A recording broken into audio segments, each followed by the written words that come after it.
Hi everyone, good evening. By the way, my name is Michael Ivan De Ungcad and I will be your teacher for today.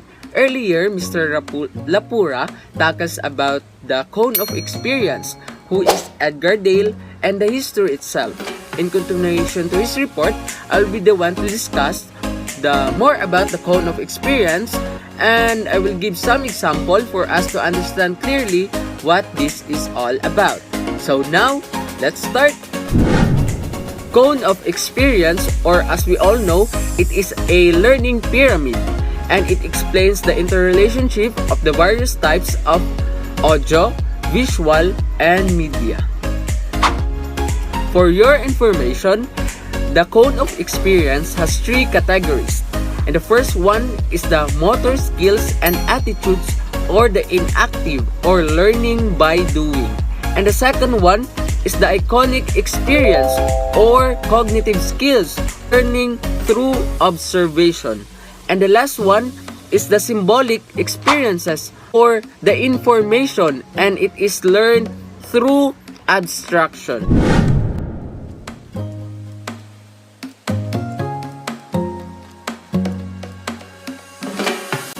Earlier, Mr. Lapura was done to explain the first category, which is the motor skills and attitude, and its first to third level, which is the direct and purposeful experiences, the contrived experiences, and the last one is the dramatized experiences. And now, let's proceed to the cognitive skills or the iconic experiences.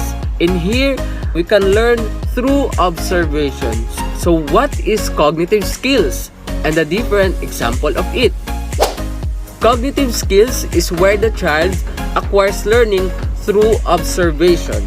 Here, he or she can learn from what he sees, and the first example of it will be the demonstration. Demonstration is when you are teaching a child on how to play basketball. The teacher should demonstrate first, and the child will watch and observe his movement, because demonstration is a visual explanation. And the next one is the field trips and exhibits. Field trip is when people watch things in real situation, observe an event that is unavailable in the classroom, while exhibits is something seen by a spectator, and the best example of it is the museum, where we can see relics and replicas of reality. And now we're done with the demonstration, field trips, exhibits. Let's proceed to the motion picture.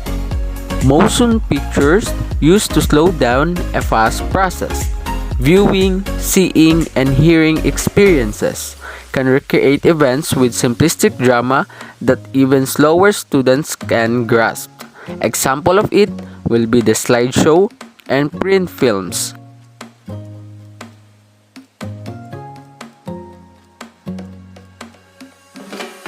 And now, let's proceed to the audio, recordings, and photos.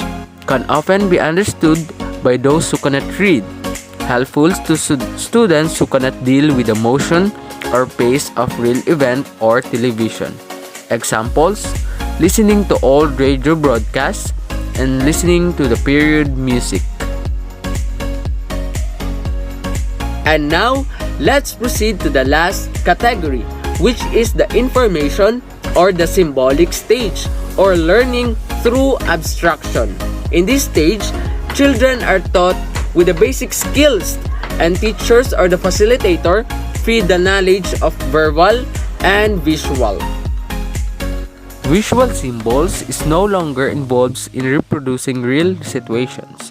Chalkboard and overhead projector, the most widely used media, help students see an idea, event, or process.